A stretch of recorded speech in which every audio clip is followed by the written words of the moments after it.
Hello and welcome back to another episode of Under the Floorboard. You're joined today with my co-host Steven McKaveney. I am Sean Spalding and we are blessed to be here with Auction House's John Loudon. Blessed. Thank you for the invitation. Pleasure. No problem at all. I mean, we always like to start a little bit about kind of background. I'm sure you've got a massive background you can go into, but before you get into the property side of things, like where... Are you saying he's old? The way you said that? He's looking good for his 30s. When we were all living in caves in my youth. So, no, I mean, you don't get to my age, Sean, without having been through lots of different things. So, property-wise, 15 years or so now. Prior to that, all sorts of weird and wonderful things. Actually, and they laugh at me in the office. I went through university back in the day, and would you believe I have a degree in computer science? So do I. Well, I would suggest that computer science, when you did it, was a little bit different to when I did it. When computers were the size of this room. Yeah, aye. So as is often the case when you go through something like that, I never ever used it. Mm-hmm. But yeah, I've been through various roles, various opportunities since then. But in terms of property, which this is mostly about, of course, 15 years or so. So prior to Auction House, so I've been with Auction House now 11 years. Wow. Prior to that, I was involved in a pre- and post-sales tenancy type business. I was never a letting agent. Letting agency, increasingly so now, seems like an awful lot of hard work for nominal returns, doesn't it? But so that was back in the days. If you'll probably remember, Stephen, before your time, Sean, when the deposit scheme was just coming in. If you remember, so I was dealing with, and it was in the days of short assured tenancies. Again, before I know. I'll just say let's go. I know you're just switching off now, aren't you? Because you're going. What's all this foreign language? Just watching Top of the Pops at this point. So that was setting up a tenancies, tenancy deposits. I say were becoming a thing. So in turn, inventory management was becoming more of a requirement as well. So the front end, letting agents or self-managing landlords in between, of course, a lot of it gravitated towards the back end when you could actually relatively easily end tenancies. So short assured tenancies, if you remember, Stephen, had a different mechanic really. So it was service of notices, proceedings, small claims recovery, all that kind of stuff as well. So that was for probably about 4 years or so, and as part of that, the business itself was also looking at was dealing with some property sourcing before property sourcing was the thing that it is now, and indeed it was that brought me into contact with the guys at Auction House. So I'd put a couple of properties through auction, worked very well. Universities collided, and they were looking for someone to look after business development, and we decided that it would be a good idea for me to take that on, and here we are 11 years later. John still hasn't been found out, it seems, but I do what I do, and it's great. I love it. So you're an OG sourcer then? You're one of the first OG sourcers? Well, it did exist even before me, believe it or not. But yeah, it was. I mean, there's training courses and things weren't really a big deal. Yeah, you just kind of fell into it, I suppose. I think. You? Well, I did. I mean, obviously there was lots of people investing and seeing the benefit of property, but I guess that would have been 2009, 2010. So quite a challenging time in property generally. So I guess. Distressed sellers were abundant. There was quite a lot of requirement. People were getting themselves into situations by, again, before your time, Sean. You know about 2007, 2008. So there was a bit of a fallout from that, of course. Yeah. And So people were looking for alternative exits, let's say. So I suppose, obviously it's picked up massively since then. Every second person is a property sourcer, or has gone through some form of training or whatever. But in itself, that was kind of what created the original connection, just pushing forward from there. And then I just have to get this out. There is almost a little bit of a stigma sometimes with auctions. Is there? Yeah, I think it is. I think people that have never dealt with them, and they just come in, I think they're wary of it. They think that they're going to have to sell their kidneys at one point or the other for something. So there's a lot of misconception that I'm sure people must be asking you about all the time. How do you answer that when people say, I'm worried about it, and do I have to? Particularly what from buyers? From buyers? Yeah. So people bidding for houses. Yeah. I speak about auction all day, every day, and I've done various presentations, as I'm sure you know. So I think the key to remember with auction, or unconditional auction as we operate, is that due diligence is absolutely key. But be assured that we are never.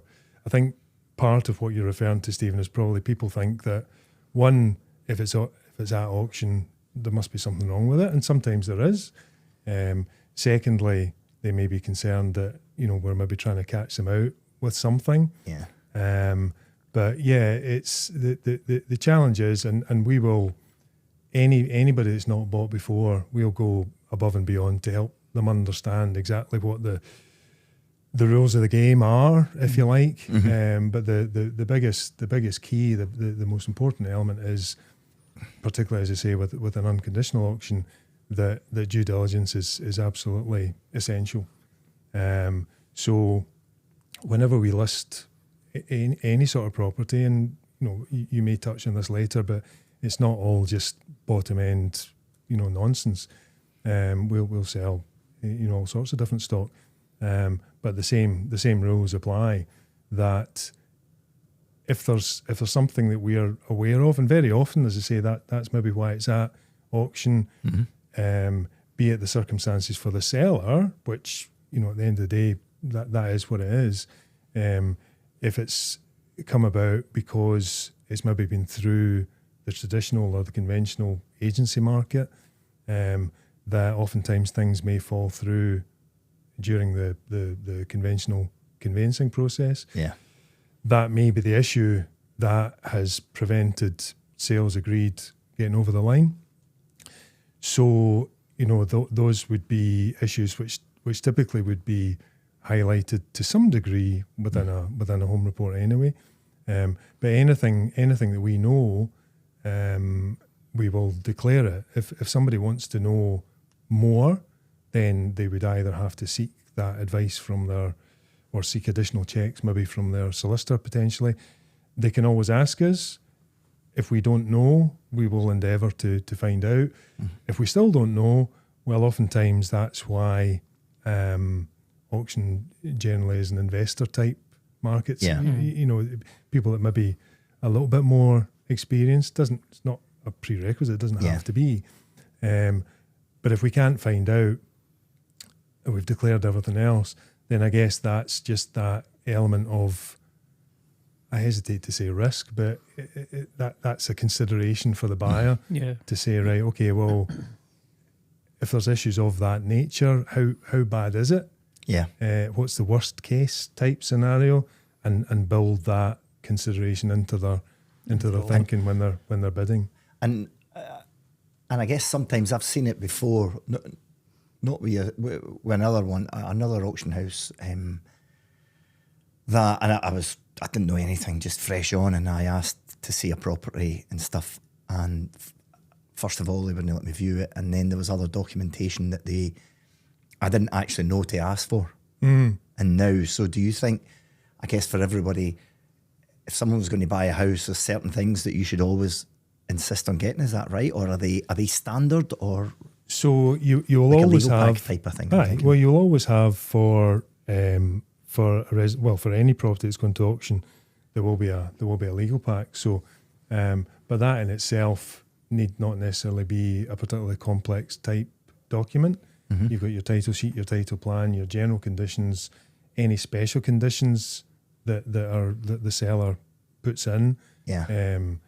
Special conditions might be buyer pays X. Legal fees and stuff like that. Legal sometimes, fees, Mm-hmm. sellers' fees. Now we don't encourage sellers to put those kind of things in, because historically, and I mean obviously, you know, auction in Scotland, there's less chimney pots than there is auction down south, but traditionally that can often be something that's thrown back in terms of being an auction house trying to catch you out. Is you will write, if there's additional fees, for example, very often they would be written in words as opposed to written in numbers. You know, so to me that smacks of somebody trying to catch you out, because you'll see a number far more readily than you'll see words.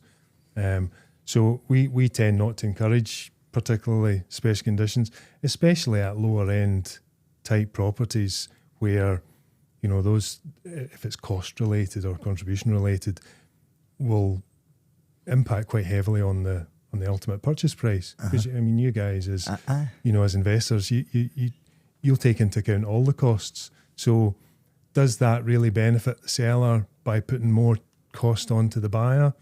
I don't really think that it does. But yeah, I accept that some people could get caught out. So, you know, you've got your legal pack. You would always have a home report if it's such as they are, if it's residential and habitable. If it doesn't have a home report because it's uninhabitable, again, that's for people to decide for themselves as to how much are things going to cost. I mean, a home report itself doesn't, you know, they're fairly broad brush. I know you're smiling. They're fairly broad brush, aren't they? Aye. To have a 1, 2 or a 3 to make big decisions in terms of, you know, often fairly major purchases. But it exists. It requires to be there. And yeah, I guess things like if there wasn't a roof on it and you hadn't seen it yet, a home report would be telling you it hasn't got a roof. But I know what you're saying. Well, if it didn't have a roof, you probably wouldn't need a home report, to be fair. But I don't know how many properties without roofs you've been buying recently, Stephen. But just fire ones. Yeah, but yeah, no, I mean, if it's uninhabitable, it doesn't need a home report.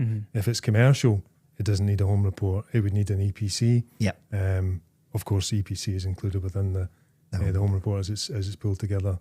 Anyway, so yeah, that not knowing what you need to ask for, it's kind of tricky one to answer. Just as well, I remembered what the actual question was, isn't it? So yeah, I mean, we would always say to people, look, speak to your solicitor.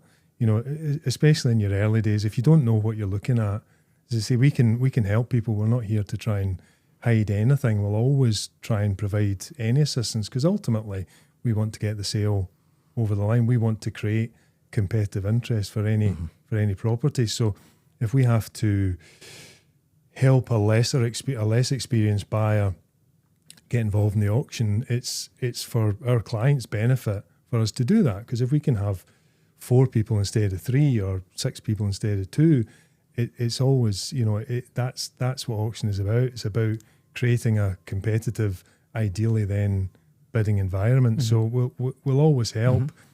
You don't know what you don't know. That's true. Also, I guess a safe environment, and you probably want to maintain that level of integrity, because you know, I kind of hark back to that one that actually I said I'm interested, and the first thing they said to me was, do you want to put a bid in? And it was only when I spoke to someone else saying, have you seen it? And I says, can I get the legal pack? And they were like, oh, it's not available until the day before. And we can't see it. And a friend of mine was like that. You should never buy this. No, absolutely not. And I say that there are, you know, recognising that auction is growing in popularity, because there are deals to be had, of course. But you know, it's probably, where are we, about, I don't know, 3% of total transactions, maybe something like that, go through auction. So Yeah, it's not everybody doesn't know what they're doing, but no, you're absolutely right. We want to make it, social media being as it is, it's very easy to get tarred with an old brush, Yeah. So we would always far rather make it as good an experience for a buyer and for a seller for that matter, because if you make it a pleasant experience, you're far more likely for them to come back, particularly with on the buyer's side, because within any business, it's far easier to do more transactions with less people than keep trying to find more people to transact with. So so that's the kind of, it's not a method. That's the that's how we operate. Make it pleasant. They will come back. Don't brush anything literally under the carpet or figuratively under the carpet. And if people miss out, they miss out. But if you've helped them along the way, then stay in touch. Where's the next opportunity? These are the kind of things that I'm looking for. So I'd far rather have people that are coming back. Absolutely, you need there's new investors coming on all the time. But if you can deal with the same people time and time again, I think it speaks volumes for how we operate. Yeah, exactly. And as I mentioned, social media, you want good reviews, because any business will have the odd less than ideal review.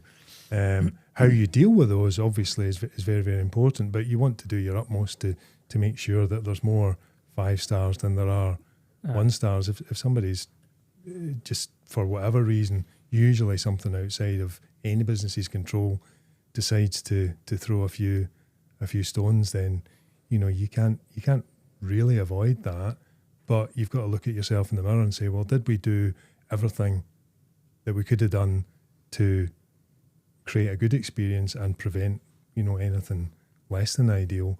And how you deal with these kind of situations is important. But far rather keep ourselves above the line than have the scenario that many people think that we live under stones somewhere and we're just trying to grab people's snatching, grab and run away with it. Yeah, no, that's it. It is you're trying to build a reputable business with high integrity so that you get repeat customers. Anybody can catch out buyers. Of course you can. But why would you? Where's the mileage in that? It's no good, So, we absolutely don't do that. Yes, if a seller has a skeleton in their closet, again, not literally, and don't tell. At least if you've asked the questions, if they're gonna lie, they're gonna lie. But all we can really do is mitigate it and use our experience to have had similar experiences maybe in the past, similar situations, and kind of know what we're looking for. And if you ask the right questions, then you're doing your very best to get there. We ultimately are acting for the seller, of course, but because we're an agent to sell the property. But we do want the experience for buyers to be pleasant as well. For the reasons as I've outlined. For a first time buyer, but somebody come to auction for the first time, I think a lot of kind of poor reviews can come from, because obviously you're very upfront on like your fees. I've seen obviously description, so your fees are there, home reports are there, title deeds, the legal pack, everything there for them to do. You're happy to answer questions. I think what a lot of people might get stuck with on auction purchases is the actual process of an auction purchase. So what would you say for a first time buyer come to auction? What would they need to have in place before they even consider buying auction? Okay, so just when you mentioned that there, just touching back briefly, Stephen, what you said, if a property doesn't have a legal pack, we cannot sell it under auction terms, which is what we want to do. And is that you or anyone? Anyone. You need to have a legal pack to sell it under auction terms. You don't need to have a legal pack to sell a property, of course, because but to sell it under auction terms, you must have that. If it doesn't exist and somebody's little bit obstructive in terms of giving you that. You mentioned in the preamble there about red flags. That to me is a big red flag. You know, if people are, if it should have a home report and it either doesn't, or they're not giving it, you know, that they're very withholding. There's kind of red flags. These are all things that I didn't know that about legal pay. Actually, to sell under auction terms. Yeah, you know. Yeah. I didn't either. And I have went to my solicitor and they're like, that, send me the legal pack, and I'm like, they haven't got one, and I think they were like, you should be very cautious about buying this property. I'm like, well, it's an unconditional process, as I said. So, you know, if you're being corralled into putting in money without having, you know, all that you should have, I say the legal pack is not necessarily a complex document, but to cut it short, if that doesn't exist, it shouldn't be getting sold under auction terms. And can people view a lot of the properties that you're advertising? Always, yeah. Oh, yeah? Yeah. Oh no, I mean we consider that to be a fairly key element, because, you know, recognising as you've said, not everybody is fully experienced. Not everybody knows what they're looking at. So, you know, if it's safe, you know, if it's, and it doesn't have to be habitable to be safe, but you know, if we're not putting anybody at risk by accessing the property, then we will do that, because we think that that's, you know, an important element in your own due diligence, particularly if you're somebody that doesn't necessarily. I mean, you guys could walk in somewhere and you could probably make a decision based upon information in a listing and a home report, because you've done it many times. But there's plenty of people who, if they can, you know, that they don't know what they're necessarily looking at. So we will always have open viewing. So we've got auctions at the end of every month. So we're live stream auctions. So I'm the auctioneer for the business, as you know. End of every month, live stream auction, lot order. But in the preceding period, we will have block open viewing. So we, you know, it's like everybody will, you know, everybody that's interested that wants to come, well, you're going to come at 2:00 on a Tuesday afternoon, and you can be there for half an hour. But we will have another one maybe the following week. So typically, maybe in the 3 weeks or so prior to the auction, we would always have open viewings, you know, each of those weeks. So allied, yes, with the home report, and we'll say to folk, look, come. You know, we have video pans. Everybody has videos now of the properties. COVID kind of brought that about as a requirement. If you didn't do that, then nobody would have bought anything. So, you know, we'll have video pans anyway. So you can do maybe an initial draft from the listing. Come along, you know, if you want to buy it, Sean, come along to the first viewing. If there's things you see that you're maybe not too certain about, then chances are there'll be another open viewing perhaps the next week. So you say, well, I want to bring my architect, or I want to bring my builder, or, you know, my Auntie Jeannie, or whoever you want to bring along, because Auntie Jeannie's very experienced in property. So, you know, but, you know, these are stages that you would probably want to be going through, because not everybody is many years in the business, particularly owner occupiers. You know, we don't just deal with investors. You know, people will buy properties to live in. So, you know, why would they necessarily know everything? Just, you know, if you don't want to deal with these kind of people, well, you're cutting off a bit of your audience. Yes, I don't know what the percentages are. The dominant numbers are from, you know, investors, investors. But, you know, if we don't. There's some properties which are ideal for owner-occupiers. You'll have looked at any number of properties, say, well, you know, yes, you probably will get that kind of number, but it doesn't work for me. But owner-occupiers will, in a competitive environment, will always pay more than you will, because they're not trying to create margin, be that for resale, be it for refinance.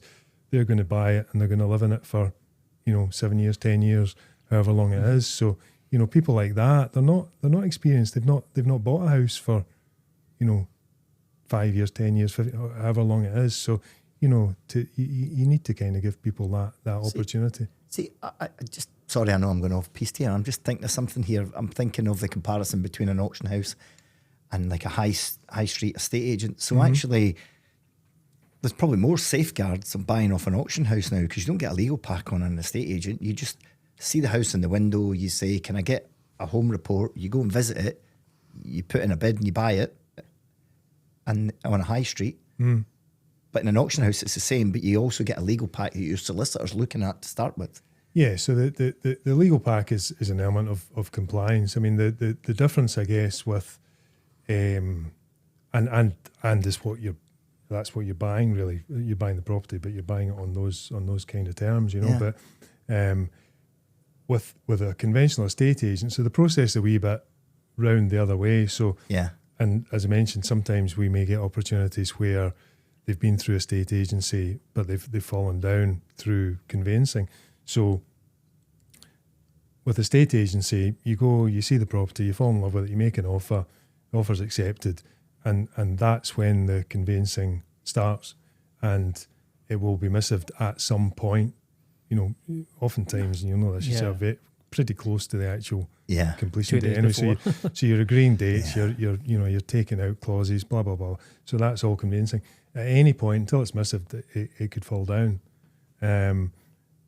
Auction is binding, unconditional, missived at point of agreement. So be that during pre-auction marketing, because we do pre-sale, if that's the right thing to do for the client. But whether it's during marketing, as a pre-sale, or on auction day itself, that's binding. You're missive there and then, so the paperwork is done. So yeah, you maybe, I don't think you get any more information. You get different information sometimes. Yeah. But if you're going to put your hand in there, well, figuratively put your hand in there at auction or make an offer, you will be tied in. So say you buy a property today from auction for £100,000. The unconditional terms are 10% deposit. So you'd be paying 10 grand, and that's unconditional, as I said. I think I'm repeating myself a bit. And typical completion terms are just 28 days. So you're missived, you're bound in, you're tied in, and you're going to complete fairly quickly. Well, that is pretty quick, 20 days. And it can be less, and that's one of the things, Stephen, in the legal pack that you would that you would be picking up on is what the completion terms are. There's some properties which go through auction, typically corporate properties or anybody, but typically corporate, you know, maybe banks or liquidation or whatever, could be as brief as 14 days.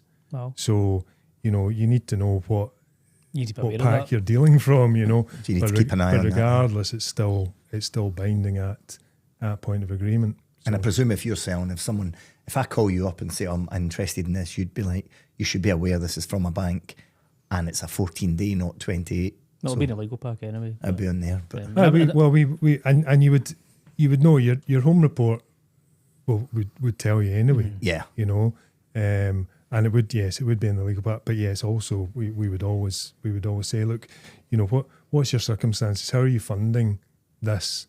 You know, be aware that this is a 14-day have the money ready, completion. have the bridge ready, but if it may be exactly, like, good to go. Be aware it's a 28 days. Can I buy with a normal mortgage? Well, yes, but you know, fast again, you know, you need to be everything ducks in a row, 100%. So, so that's really the key.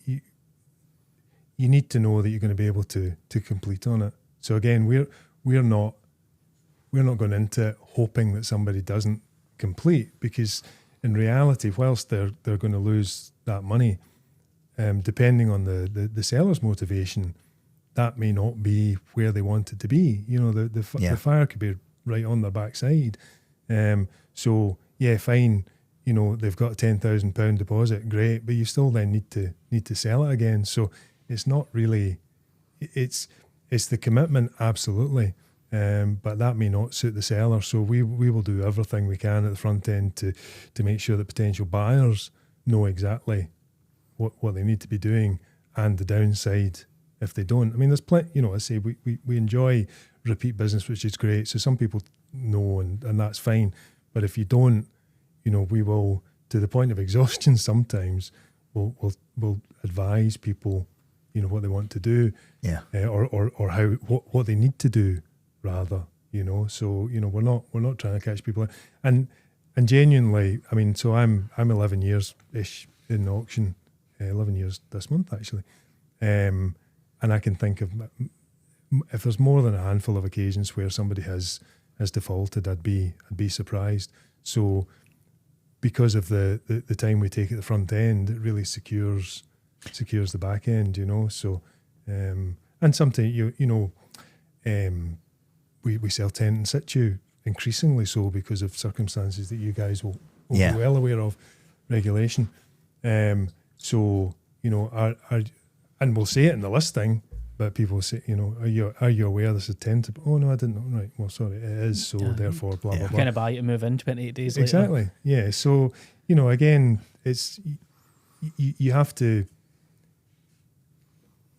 be so sure that folk are not going into any blinder than, if there's a word, than they need to, you know. So that's so where are we, 13 years, 14 years, something like that in business. You don't survive and have, I would like to think, the good brand reputation that we've got without, you know, looking after people and folk that have dealt with us through all those years. They wouldn't do that. The partnerships that we've got, they wouldn't continue to introduce opportunities to us if they didn't think that we were looking after both sellers, you know, and buyers. A fallen through sale doesn't really help anybody, you know, despite the fact that there may be some money floating about. But we want to get it done, market it properly, and then get it over the line, and then move on.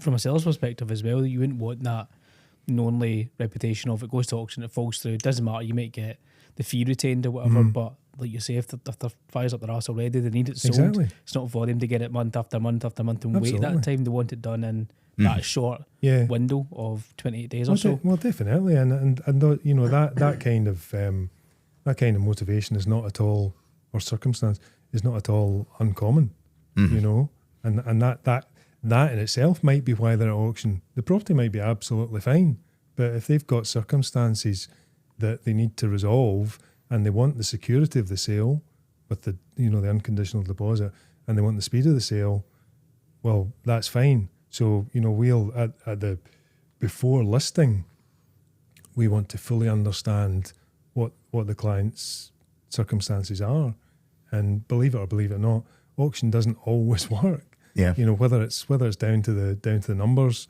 whether it's down to is it really suited for our audience? You know, if it's not, well, you know, we are there to give best advice. We would like to think to a client, and if they've not been on the market and they're coming to us looking for a solution, then, you know, if we don't think that we've got that's the right solution, we won't recommend it, really.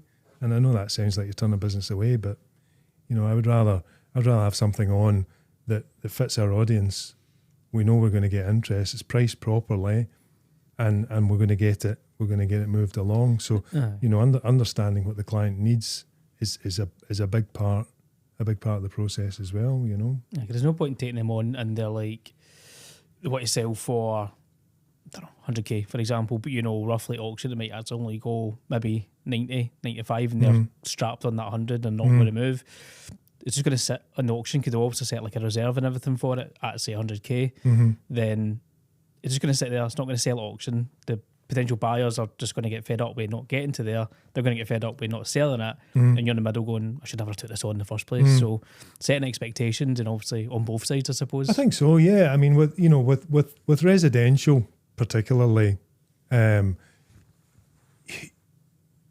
you should be able to. When we bring it on, you know, the first phone call, you've not seen the property, there might not be a home report or whatever. With residential, there should be enough, okay, there's some that aren't, but there should be enough comparables around that you could say, look, you know, having asked the right questions, you know, plus or minus a bit, you should have a pretty good idea as to where it would need to be. And if that need to be, because we know our audience, doesn't fit their need to have, then we're not going to tell them that it will. Yeah. Again, because generally, the motivation for it coming into auction is such that at some point it's a need to sell rather than a want to sell. Mm-hmm. So if you want to sell but you're not particularly time sensitive and you want the maximum value in the market, well, that's fine. That's what estate agents are there to do. Mm-hmm. But if there is a motivation that leans towards an auction audience and the unconditional type of sale, then yeah, we will bring it on. But we're very careful that client expectations are key. Yeah. And there can't really be a disjoint between that, what they want, and what we reasonably think that we can do, mm-hmm. because as you rightly say, Sean, it's just going to sit, and that doesn't really, that doesn't help anybody. So, with residential, you should be able to plus or minus and get thereabouts. And if it's obviously not a non-starter, we'll not tell them that that's okay.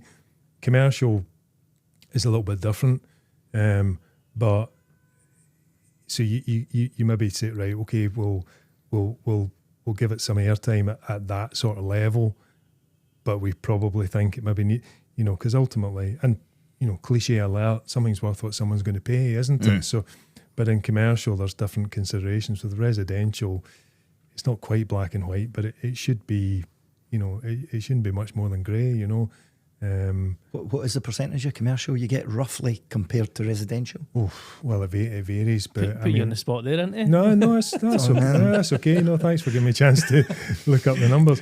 It would be, I don't know, Stephen. If it's more than 10%, I'd be surprised. All right.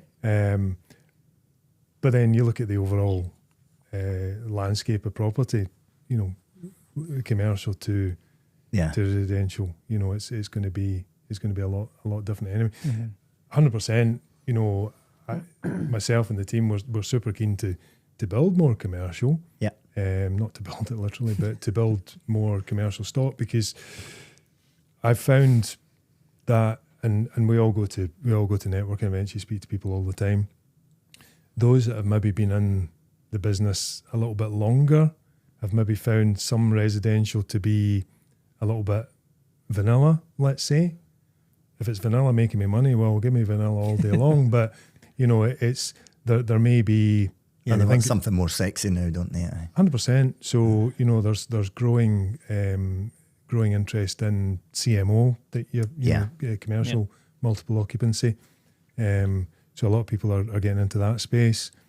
Commercial to residential conversion, absolutely. Commercial for commercial, why not? And I think it's driven to some degree by the regulation that seems to change at the click of somebody's fingers sometimes. But residential tenancy or residential, buy to let, is not as friendly a space as perhaps it used to be. A lot of people are exiting, as you'll know, which can be a great opportunity for those that are, building their portfolio. Absolutely. But a residential tenant, completely different to a commercial tenant, who typically will be running a business from that property. Yeah. So, you've got your FRI leases, you've got some, both parties have got some skin in the game, if that's the right way of putting it. If you're running a business from somewhere, it's a lot different to renting a property that, you might leave the day after tomorrow, or you might be there for however long. So it's almost like it's a different kind of partnership, different relationship, So, people are seeing that commercial rental is actually quite, the entry point may sometimes be a bit higher.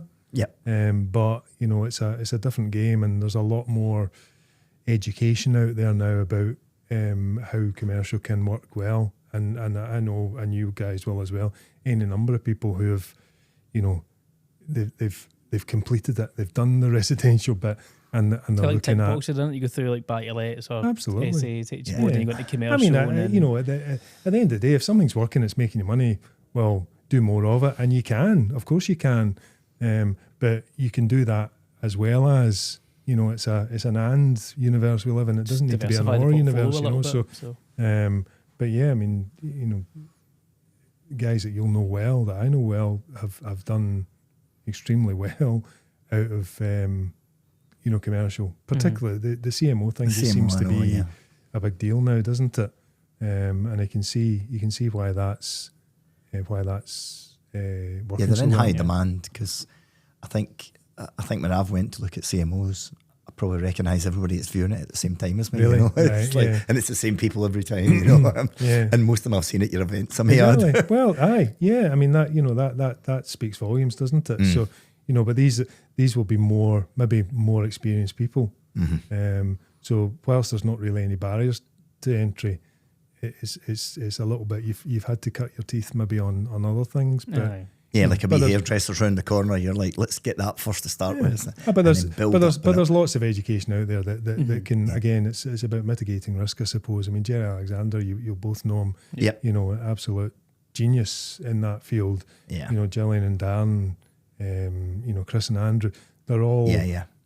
These are guys that've been in it for a long time and will be for a long time. And they also have to be a buy-to-let format in the first place as well. They've not just jumped into commercial. Like, remember Jerry speaking about and not to speak for him, but when he's done his presentations on his journey as such, and he speaks about his buy-to-lets and then he speaks about his commercial, exactly. and you kind of think, why would you even do buy-to-let? But it's just different parts of it. I think there's foundational parts that you build on it as well. So yeah, well, not everybody's got the weight enough weight in their bank account to get involved in straight into that. So maybe they do need to be a few years. Funny enough, the commercial I looked at, those exact three sets of people were viewing it at the same time as me. And do you know how I go, at least this must be good. This must be exactly. good. Well, there you are. I was like, I've landed lucky. I'm like, I'm with I'm nobility. in the right place because I'm with people that know what they're doing. I have no idea what I'm looking at either, but I'm just following them, and Jerry's like, oh yeah, I noticed. I was like, I saw that. I was going to ask about you mentioned about networking events and kind of relationships, and I think that's a lot about property is relationships. You also do your own events as well, the auction house events. Yeah. Funny story actually about that is my very first networking event was one of your auction house events. Congratulations. I hated you for it, and I'll tell you why. You hated me for it? Nobody hates me, Sean. Only for 2 minutes. My first ever event, it was a free event. I don't know if it still is, but it was a free event. I thought, do you know what, I'll go because it's a free event. I've not paid any money. If I don't like it, I can just leave. And I went, and I don't know if you still do this, but it was the point where it was at the Radisson Red at the time. Oh yeah. Oh, doing around the room, is that what you're... Everybody to stand up and introduce yourself. I'm like, you bastard. My first event and you're making me do that. But it was fine, I got through it, and it was actually got a good, I was going to say icebreaker, but you're writing about it, and it breaks that kind of nervousness of being at an event like that, because you're just in about it. Everybody does it, and then you start to talk to everybody, and you actually make... I do remember something in the corner was... they'd say something about that was interesting to me, so I'm just going to go and speak to them. So it made it a little bit easier. Yeah, definitely. So it was a little bit, a minute and a half to 2 minutes. I thought, you bastard. Yeah. Okay. No, it's yeah. I mean, we don't work them like that now because invariably, because the two rooms are mobbed now. Yeah. Well, there is that. People don't. 30 seconds is 30 seconds.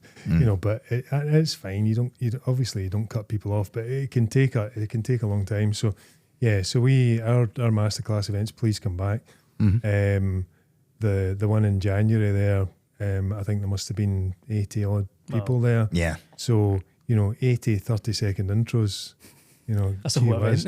And absolutely. The purpose of it was exactly as you described, Sean, to see who else is there, because, the best networkers in the world, you can't get round everybody, and there's nothing worse than feeling that somebody's looking over your shoulder to see the next person that they actually want to be talking to, So it's there's definitely there's a skill to networking, but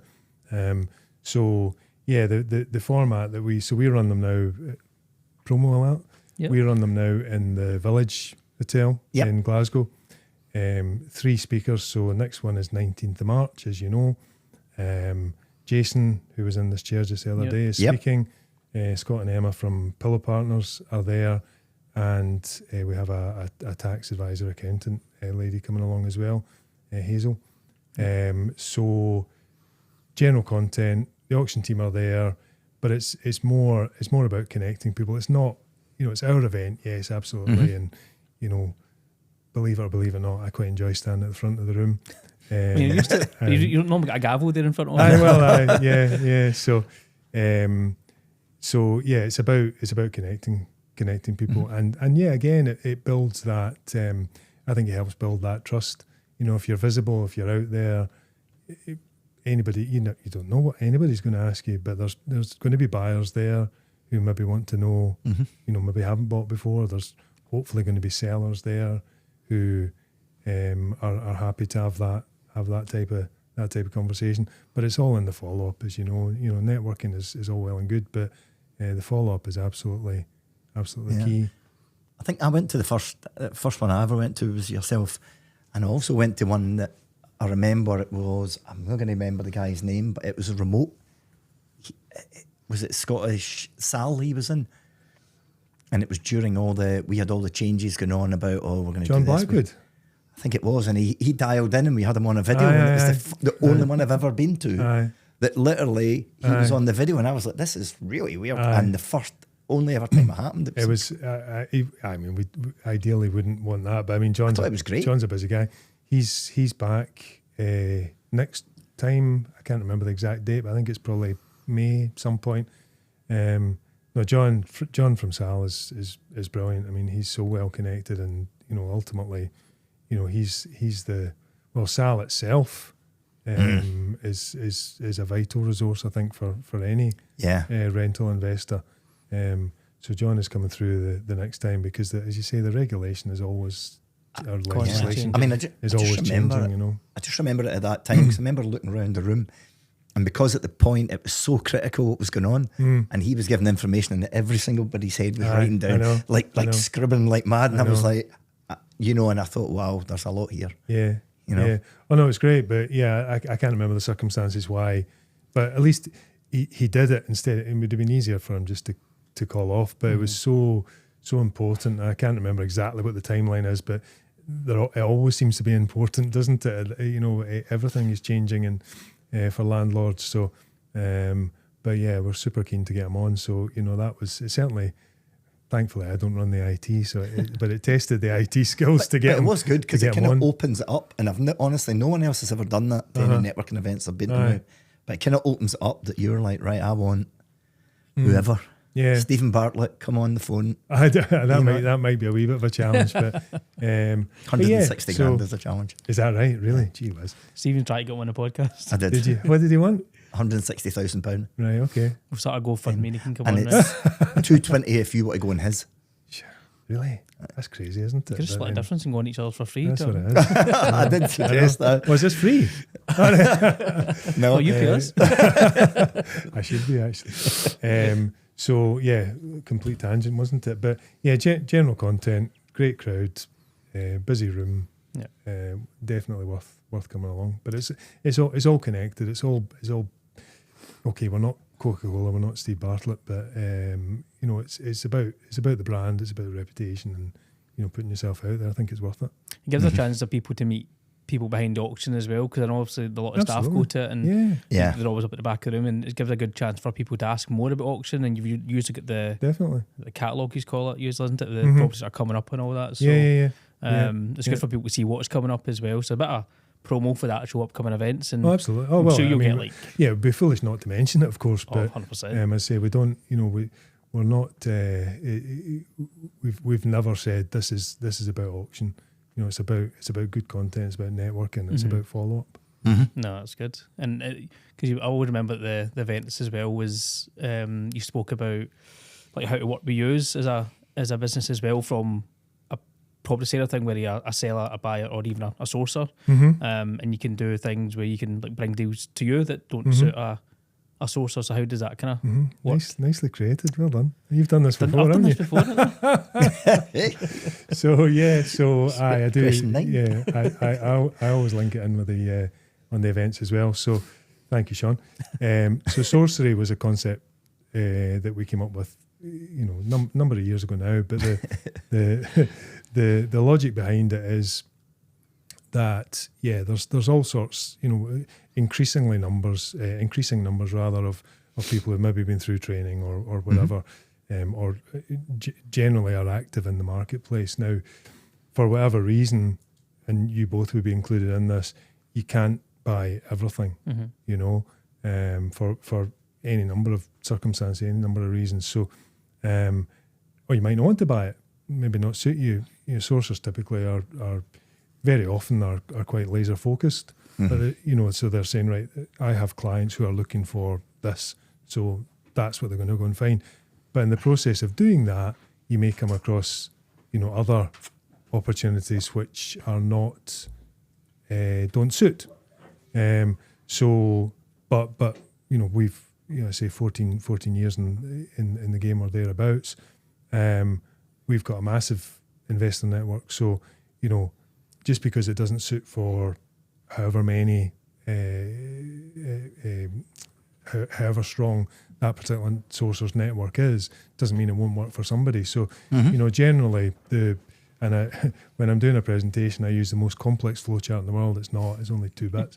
But it's, you know, if it works for you, you know, if you're not a source, if you're doing some sourcing, but you're also investing. So if it works for you, absolutely, you're going to buy it.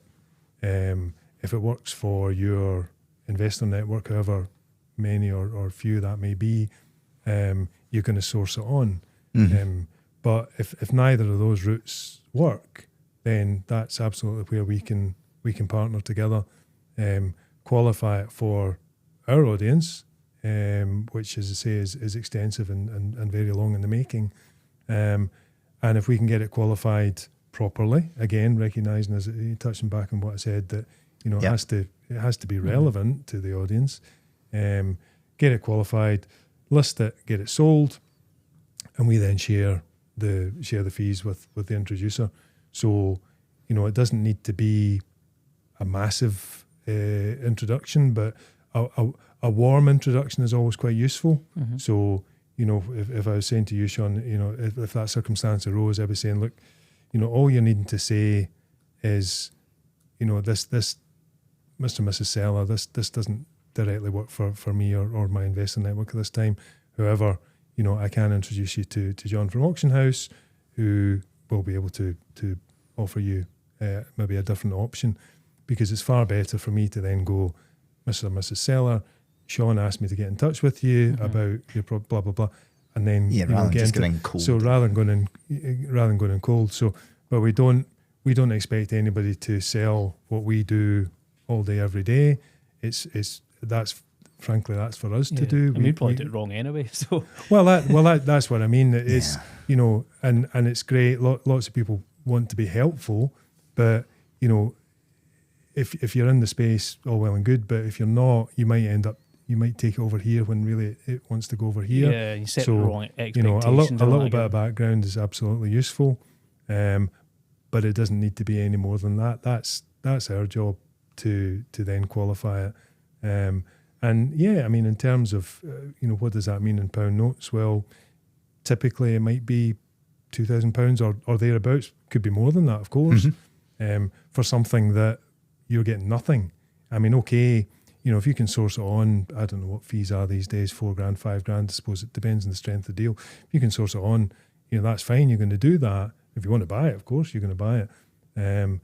So it's not as much as that. But if it's something that you would be thrown back into the water anyway, you know, why not? It doesn't do any harm. You know that we're going to do it properly, and you know, if we're, you know, once we get it sold, you know, it's some contribution. You know, I always say I'm no great mathematician, but you know, 50% of something's always going to be a bit more than 100% nothing, isn't it? So, you know, it does work, and those that have worked with us, you know, I don't expect, and none of us do, something every week or every fortnight or whatever, but isn't it good to have that option for when it does arise, you know? I think I'm probably, you're going to look at me and like curse me for this, but I always do, Stephen. In October, I think I had some people that were targeting, I want a specific house, and so instead of I went out and did lots of ads to find those houses, and I found lots that didn't. But I was so busy focusing on meeting them that actually the other 8, they could all I just blanked somewhere else. Yeah, and And I know you'd be like that. What an absolute muppet! Because I believe it myself. No, I wouldn't be as polite as that, probably. So I did nothing. I was just like, sorry, it's not for me, thanks. Exactly. And whereas now, older and wiser, I'm going to say I would have went, right, here, pick up the phone up. Exactly that. That's what I'm saying. You know, you can be as laser focused if you like, but there will be other bits floating about, and you know, why walk away from them? You know, will they all work? No, of course they won't. You know, but you know, an additional potential exit. What's the harm? And if it's got something in it for you, then, you know, happy days. You know? I mean, even the price of a bad pint is better than zero. Do you know what I mean? Exactly. It saves you that leaving money on the table, and there'll probably be so many people that have done it like yourself. Just saying there, like, where you've got, it doesn't work for you. Like, everyone's got different exits, buy, sell, you know, whatever else, but people misunderstand that last step of, if it doesn't work, you try it. They can have the conversation. Definitely. Let the guys sell it at auction, and if it doesn't sell, then you at least what's the harm? Now, in saying that, there's every opportunity that we may have already had that same lead, and if we have, you know, and we would tell you there's no point in bullshit, you know. So, you know, we can't. Not everything is going to be fresh. Why are you holding those bottles? You've got one coming up too. I see it, So I was going to say, like, obviously, always a bit respectful of your time as well. So we normally try and finish off with one of these. If you don't like spicy stuff, then welcome to the club. But then it's very good for you, and then we can finish off. It's very, very good for you. It's good for your metabolism. We'll do it now, and then we'll finish off with some rapid fire. Yeah, we're going to fire some. Right, okay. Some difficult. I've got a phenomenal. Some of these questions can be difficult. So if you get tears coming down your eyes, you can blame it on this. I hate this with it. I know. It spilled on me last time. Cheers. Salute. Has it got to be in a winner so you don't? Oh, it's a wee strong one today. Delicious. Just mashed up ginger nut biscuits. I've got a brilliant. I've got a fire. Last I think my tolerance must be better than yours. I just hate. Like, I've said it many times. A korma is spicy to me, so. Oh goodness. Yeah. I don't tolerate spice at all. I don't do a lot of spice, but that's good. No, it's just it takes away the smell of Stephen's garlic. In my time, honestly, and yesterday, you would have loved this. Yesterday, the woman, she's turned around, she's got like 50 small chilies. She goes, "These are for decoration only." And I think I accidentally ate 2 of them. Oh, goodness. And you know how you look, and you're like, you feel as though one of your eyes is bleeding a little bit. I'm like, I've got one question that I was going to ask earlier, a fire one. Okay. We're ready, and you can just rattle the rest of them. So, obviously, houses are sold in waves of areas. I'm going to think Aberdeen, oil, big wave. There must have been, oil must have affected it. What areas right now do you believe are high and low in Scotland for selling houses? We're all going to write this down. Everybody listening is going to write this down. That's really quite a difficult question. This is not one of the quick fires, is it? It is. No. Is it? Oh. Just give us a gut feel on what you think is a great area. Like, so there's getting a lot we of right do a lot in Aberdeen. The challenge is the price point, but priced properly, rental market strong. Lots of people from Central Belt are venturing up into that market. I don't know if you guys are or not. Seen a lot because as long as the price point is correct, there's lots of property on the market doing nothing, but there's similarly lots of sellers who, for whatever reason, are just not motivated to operate at the levels that we need it to be. And again, it falls into this. If we don't think we've got a market for it, we're not helping the client by bringing it on. So, but yeah, I mean, we're probably 20. I don't know what the number is. Same as your commercial question. 20%, 25%, maybe even is Aberdeenshire. That's listings. So, will you get good yield there? Yes, you will, if it's bought at the right price. Yeah. Will you get much equity growth? Probably not. Still, because it's quite flat. So, your home reports in Aberdeen are not that relevant to be. I mean, they have a place, of course, but we're having to. It's fairly heavily discounted to make it work for an investor. Yeah. Are you looking for yield? Are you looking for capital growth? Or are you looking for a bit of both? Everybody wants a bit of both. Of course they do. Yeah. Strong yields, North Lanarkshire. Some bits of West Lothian, probably. Ayrshire broadly, not the Ayrs, the Troons, the Prestwicks, but some of the more outlying areas and outlying areas on Ayr. There's some decent opportunities there. So that'll get you yield. Airdrie, Coatbridge, Cumbernauld, decent yields for rental. Yeah. Will you get much equity growth? Probably not. If you buy in Edinburgh, say, or maybe West End of Glasgow, you're unlikely to get particularly strong rental returns, but you will get decent equity growth as well. Yeah. So a long way to a shortcut. There's no one size fits all. I liked it. Stephen, that was a tough question to ask. That was a good answer. I liked it. No, it was really good. It was was it? No, everybody's going to write down this list and go, almost what sounds like I've done this before, doesn't it? And I'll just want to finish on two then. So obviously you've done a lot of deals in your time. You've done Home to the Hammer, which we've not even touched on at all. That's okay. TV personality sitting here. Oh, goodness me. I've not even touched on it. Someone say better on radio. Get his autograph. I'm going to say, can you remember, that's charitable. I would say best deal you've done or auctioneer, one of those ones where is guide price £1 and it's went for 90 grand. Can you remember one of the best we've had bidding? So we've done a few of the guide price pounds over the piece. Not recently, to be fair, because you're asking the seller to take a bit of a flyer, because if you guide price £1, in effect there is a reserve, but in effect there's no reserve, so it's best is going to get it. I mentioned Airdrie, the most recent one I can remember. There was £1. Was just it was on the outskirts of Airdrie. Life me, I can't remember the name of the place, but it was £1. It sold for, I think it was about 27 grand. This was a few years ago, but on the auction, had that only got to £1,000, we would have been selling it, and the client was fully aware of that, because that's the guide reserve scenario. We've interesting properties. Before my time in auction, we were involved in the sale of, dare I say, Jimmy Savile's house up in Glencoe. Oh, right. That taught us a lot about marketing, taught us a lot about security. Yeah. Can imagine. So, that was it. But the promo around that obviously was massive. It was a closed room. There was lots of matters that we had to deal with. So that was, iconic, really.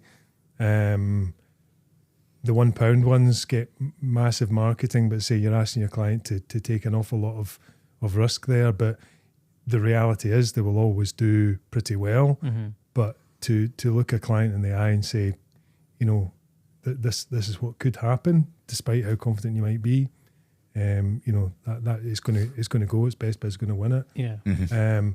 So Jimmy Savile's years ago. Every day's a school day. Do you know what I mean? We find out things all the time. The auction as recently as last week, there was one in Bishop Briggs. Don't know if you saw it, Oak Park. It was uninhabitable, so there was no home report, but people were making their decisions on the end game. We had a guide at 175, so on that basis, 190 or so would have been the reserve.